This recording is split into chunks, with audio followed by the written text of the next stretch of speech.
I first realized I was gay very, very young. I remember being 4 years old and watching Sleeping Beauty, the Disney cartoon version. And I was more interested in the prince than anything else. And I was wondering how I could get to be Sleeping Beauty. And so I didn't know I was quote unquote gay, but I knew I was different. It was Tuesday, May 4th, 1999. I remember. It was my last choir concert, because I'm a performer. And at Watson Junior High School, and I'm like, okay, I was dating this guy. We were like in the same choir, and we were like, some people knew, like it was like a rumor around the school. Did you hear about Orlando and so and so? And anyways, I'm like, okay. I told myself I'm gonna tell my mom on the way home from the choir concert, so I did. And so we're sitting in the car, and I was like, "Mommy, I'm gay," and she said, "Don't go there." And that's all she ever said about it till this day. And kind of more of a don't ask, don't tell policy. But yeah, but that was all during the spring, summer of '99. That was like my year of blossoming. I wasn't teased a lot, but what I found being in, I grew up in a military community, and there was lots of different people from different backgrounds there, and everybody had a label. My label was the gay kid.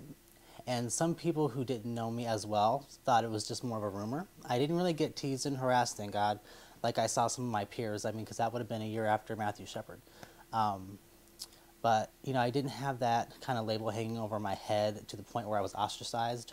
But, yeah, it was definitely kind of a monkey on my back, so to speak, because it was always like the whispers and, did you hear that kid's gay? That kind of a thing. But I had a pretty supportive environment around me. So I actually enjoyed my high school experience, I think. As far as someone from my generation, that's a little more atypical, but kind of a sign of the time, so to speak. So I'm very blessed to have enjoyed my high school days. A lot of the friends that I did have at that point in high school, I'd been just going to school with for many, many years. Some of my other friends, they ended up coming out later, but we kind of all knew. I was the first one to kind of take the plunge, so to speak. But yeah, definitely just having that sense of friends in high school. I think in the late 90s, early 2000s, they used to call it, these teens today are group dating. But, you just hang out as friends, and that was kind of my support group. And I was involved in, choir, also TV production, my lavalier, lapel mic, and also drama.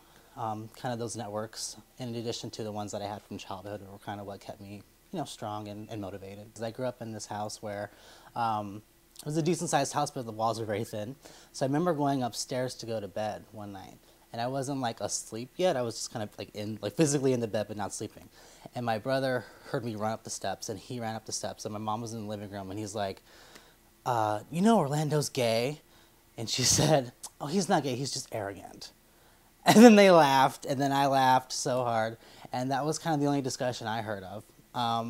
It's just something that they didn't want to touch with a 10-foot pole to a certain extent. But it was never like, we shame you, we don't believe in this. It was just kind of, Orlando's going to do his own thing. I also remember in the days of the prevalence of landline phones, picking up the phone when my grandma was talking to my mom. And I overheard my grandmother say, he's picky. I wasn't dating girls because I was just very picky. So that's all I ever heard. By the time I got to college and I had graduated, I had had some serious relationships, and I brought guys back. It was never, this is my boyfriend, or this is my man. It was always, this is so-and-so. And that was it. And I think it's been understood.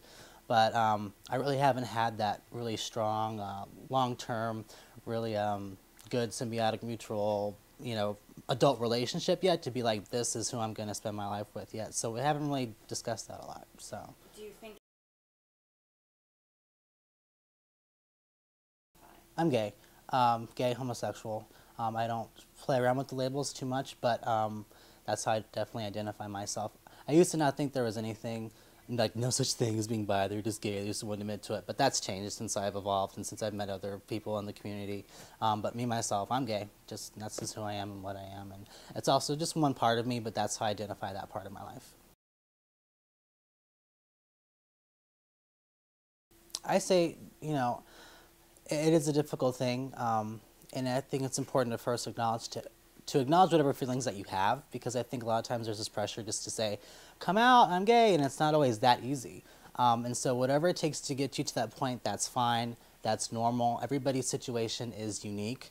Our goal is to kind of get the same place, but we all get there in different ways. So come out when you know it's ready, but ultimately you do have to be true to yourself because you will feel free. I remember being 13 years old, just walking down the street after I told some of my close friends, and I told my mom in the car that day. It was a physiological reaction. I just felt like there was a big weight lifted off my shoulders, and it's a big release, and it's a big relief, and then it allows you to go forward. It's kind of like when, like in The Wizard of Oz, when Dorothy turned the handle from Kansas to Oz. It's like everything is in Technicolor, and you see how many more opportunities that you have because you're no longer being held back by keeping this secret.